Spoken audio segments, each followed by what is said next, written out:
Tapi mesti ingat, setiap kali Anda menderita sakit pinggang, itu anjurannya jangan jadi dokter sendiri.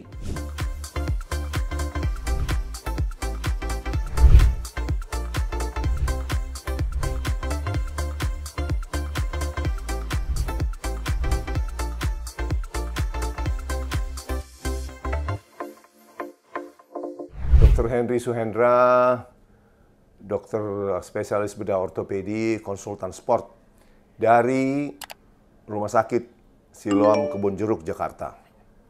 Hari ini topik saya adalah mengenai HNP, itu istilah umum ya. Itu adalah singkatan daripada hernia nucleated pulposus. Ya, jadi itu bahasa awamnya adalah slip disc, ya bahasa Inggrisnya ya, atau herniated disc, atau bahasa awam kita saraf kejepit, ya. Sebenarnya itu istilah yang umum ya, istilah yang umum. Dan karena banyak pertanyaan, saya bahas sedikit begini ya. Jadi sakit pinggang itu sering sekali kita alami. Bahkan dikatakan sakit pinggang itu sama seringnya dengan pilek. Hampir semua orang pernah sakit pinggang. Ya, kalau pilek, ya, common cold itu pernah, tapi sakit pinggang juga demikian. Karena kalau orang-orang yang tidak terlatih, otot-otot tidak kuat, bahkan tindakan ringan, misalnya mengikat tali sepatu, ya sambil membungkuk begini, bangun-bangun ininya sakit terus, ya. Karena memang gerakan apa yang menyebabkan sakit biasanya adalah gerakan fleksi. Fleksi itu membungkuk ke depan, ya, bukan ekstensi yang ke belakang, tapi ke depan. Nah, ini gambarannya adalah seperti gini. Jadi ini adalah tulang belakang. Ruas tulang belakang kita itu dari leher sampai tulang ekor ya, itu adalah 24 ruas. Dan di antara tulang dengan tulang itu ada diskus, bantalan ya kita bilang ya. Lihat bantalan begitu. Nah, pada saat kita membungkuk, nah, saya ambil gambaran ya. Kita membungkuk, badan kita nekuk begini ya. Itu bantalan itu yang terkena jepit adalah yang di bagian depan, sehingga sisanya akan menonjol keluar ke belakang. Itu sebenarnya yang disebut HNP ya. Jadi prosesnya itu karena kita membungkuk, maka yang keluar ke belakang atau nyamping kiri kanan, jarang sekali ke depan ya. Oke. Jadi mesti diingat bahwa tidak semua saraf kejepit itu perlu dioperasi. Karena sebagian besar, bahkan dikatakan sampai 80%, 90% bahkan, adalah bisa baik dengan pengobatan konservatif. Pengobatan konservatif itu apa? Artinya tidak dioperasi. Jadi dengan latihan, dengan obat-obatan, dengan menghindari gerakan-gerakan tertentu untuk waktu-waktu tertentu ya. Tentu nanti kalau sudah membaik, ya bisa dimulai lagi gerakan itu. Tapi yang mau saya tekankan adalah tidak seperti pendapat dulu yang sudah kuno, yang sudah ditinggalkan. Begitu ada sakit pinggang, saraf kejepit, terus orang ditidurkan. Tidur, istirahat sampai berminggu-minggu. Itu malah membuat kondisi tambah parah. Karena ingat, kita ini sistem ini disebut sistem muskuloskeletal. Sistem muskulo itu adalah otot, skeletal itu adalah tulang. Jadi sistem tulang dan otot. Jadi tulang kita termasuk tulang belakang, ini dilindungi oleh otot-otot kita. Jadi kalau kita istirahat, tiduran saja sampai berminggu-minggu, otot kita tambah atrofi, tambah susut, malah semua beban masuk ke tulang, masuk ke persendian tulang ini yang akhirnya tekanan itu menyebabkan bantalannya keluar ke belakang. Ya, tapi mesti ingat, setiap kali Anda menderita sakit pinggang, itu anjurannya jangan jadi dokter sendiri. Karena begini, walaupun saya bilang 80-90% daripada sakit pinggang itu sebenarnya bisa sembuh sendiri, dengan kata lain itu ringan. Jadi ada 10-20% yang perlu tindakan lah ya. Nah, bagaimana kita membedakan? Nah, sebenarnya itu kalau dikatakan slip disc itu ada 4 klasifikasi. Kalau grade 1 kita sebut protrusion, jadi nonjol gitu ya, bulging disc gitu ya. Terus yang ke kelas 2 collapse, dia ada lebih berat. Yang kelas 3 itu istilah Inggrisnya adalah extrusion, jadi menonjolnya lebih keluar. Yang keempat itu adalah sequestration, jadi sampai keluar, sampai terpisah gitu ya. Nah, itu yang berat. Ini yang seringkali perlu tindakan khusus. Nah, jadi pesan saya jangan jadi dokter-dokteran, jangan jadi dokter sendiri.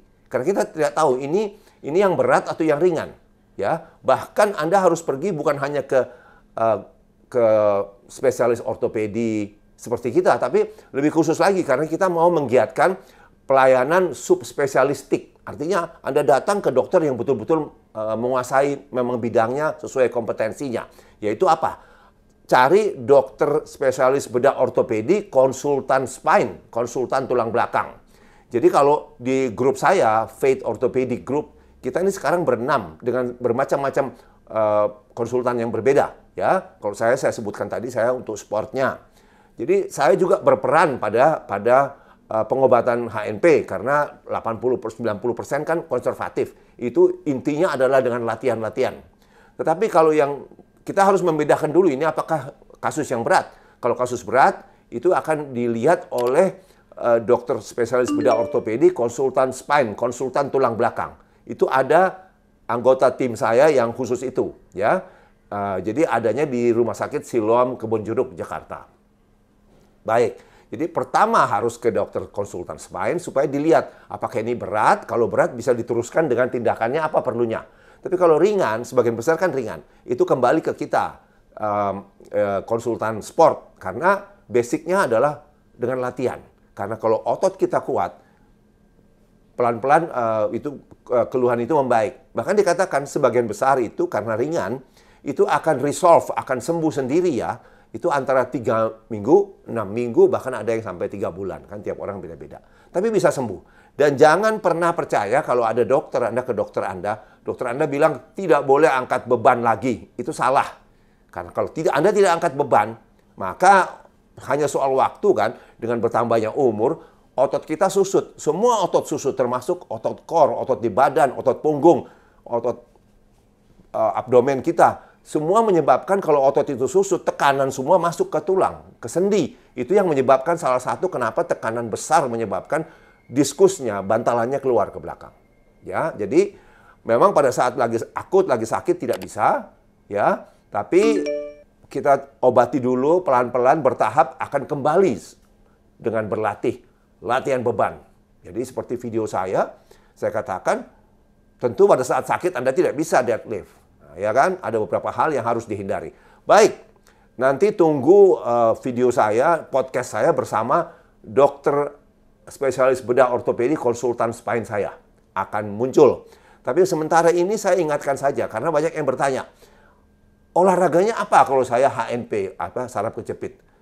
Prinsipnya ini ada 4 prinsip yang Anda harus pegang. Prinsipnya ada 4 ya. Jadi ini poin-poinnya saja. 1, itu Anda harus menghindari comfortable seat atau mattress. Jadi jangan duduk di sofa yang terlalu empuk atau tempat tidur yang terlalu empuk. Karena apa yang terjadi? Pada saat Anda duduk yang terlalu empuk, ini melengkung. Ini melengkung begini, lihat. Jadi pinggang kita jadi tertekuk ke depan. Ya, sama juga kalau saat saya tidur, tapi permukaannya kasurnya itu lembek, dia melengkung badan kita. Melengkung ya seperti saya bilang tadi, setiap gerakan ke depan berbahaya, itu yang menyebabkan saraf kejepit. Ya, 1 itu, jadi comfortable seat atau kursi yang enak, terlalu empuk, dan kasur yang terlalu empuk. Kemudian, kalau Anda berjalan, intinya ingat ya, pada saat Anda sakit, yang menyebabkan sakit itu adalah gerakan fleksi, jadi kita membungkuk ke depan, ya kan, ngangkat sesuatu terus sakit. Jadi itu harus dihindari. Jalan pun itu baik untuk kita, tapi jalan itu tidak boleh nanjak. Ingat ya, kalau kita jalan uphill atau tangga, itu badan kita condong ke depan, jadi kita ini fleksi lagi. Ini yang menyebabkan sakit. Jadi kalau yang baik jalan itu rata saja, atau yang baik malah jalan turun, karena waktu kita jalan turun, badan kita cenderung tegak. Tapi ingat, kalau Anda jalan turun, kan Anda nanti mesti naik. Kecuali barangkali seperti di Siloam Mampang, di rumah sakit ini, kita jalan turun lewat tangga, naiknya bisa naik lift. Itu ya. Jadi ingat, jalan, dan kemudian hindari kursi dan matras, kasur yang terlalu empuk. Kemudian mengenai stretching. Stretching itu, seringkali waktu kita stretch itu kan enak. Berasa enak. Karena enak, jadi ketagihan. Oh, stretching lagi. Ingat, kalau stretching kebanyakan, nanti malah menyebabkan sakit. Stretching itu baik. Kalau misalnya sakitnya hanya pada satu sisi, Kadang-kadang kita perlu stretching sisi yang tidak sakit dulu, ya, supaya ini lebih balance di panggul kita, ya. Kemudian pertanyaan yang selalu muncul juga, latihannya kayak apa? Latihannya kayak apa? Kata kuncinya adalah, ya, ingat ya, kata kuncinya adalah any exercise that feels comfortable. Jadi latihan apa saja yang merasa enak. Jangan menyebabkan rasa sakit. Ingat ya, itu ada pemeo atau kata-kata usang yang berkata, di kalangan sport juga masih dipakai banyak, walaupun saya tidak terlalu menganut lagi, itu no pain, no gain. Jadi harus sakit baru ada hasilnya. Nah, apalagi begitu kan? Jadi sakit. Ini dalam hal saraf kejepit tidak boleh ada sakit. Jadi latihan apapun, begitu dia menyebabkan sakit, stop. Ada latihan yang teratur, terukur, dan tepat.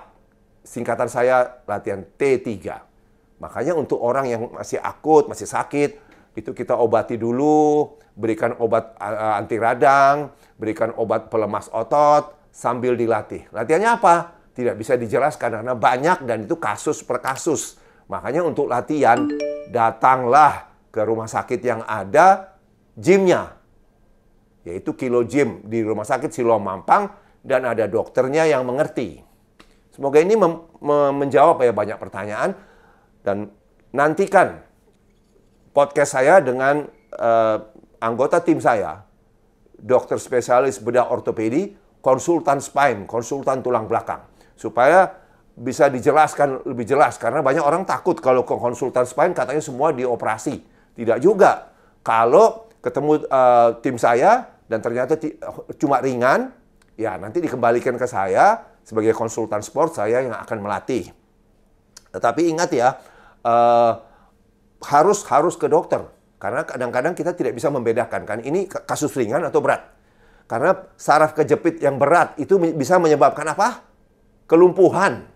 Bisa menyebabkan gangguan bowel and bladder. Jadi nggak bisa kontrol BAK, BAB. Ingat ya. Jadi begitu ada keluhan saraf kejepit, jangan kira-kira, jangan obati sendiri. Datang dulu ke dokter ortopedi, konsultan tulang belakang, konsultan spine. Semoga bermanfaat ya, Dr. Henry Suhendra dari Jakarta. Stay fit and strong.